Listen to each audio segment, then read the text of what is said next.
Hi, I'm going to guide you through the HS 602 Transfer Agreement. This form is used to facilitate the continuity of care and the timely transfer of patients and records between the admitting general acute care hospital that agrees to accept the transfer and the facility. This form is a two-page form that requires information from the hospital and the facility. Please list the complete name of the general acute care hospital, which I'll refer to as hospital, on the first line of the agreement. Below the name of the hospital, complete street address of the hospital. The third line is for the city, state, and zip code of the hospital. Below the capitalized word "and," enter facility information.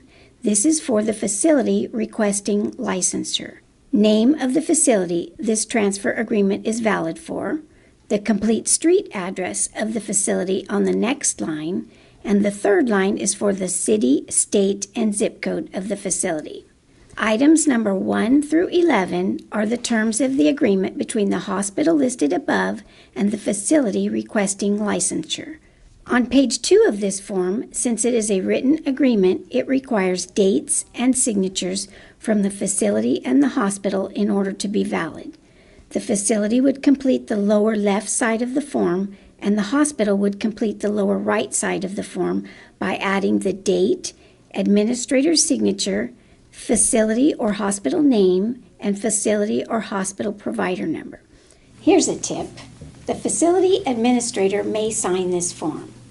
The facility may not have a provider number yet, and this line may be left blank.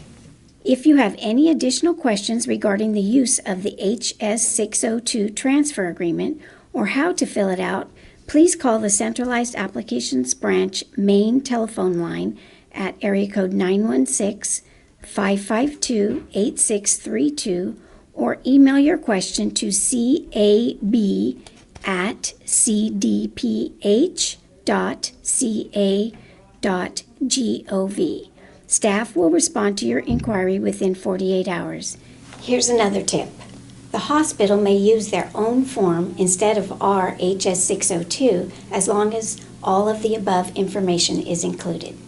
Thanks for following along with this review of the HS 602 transfer form.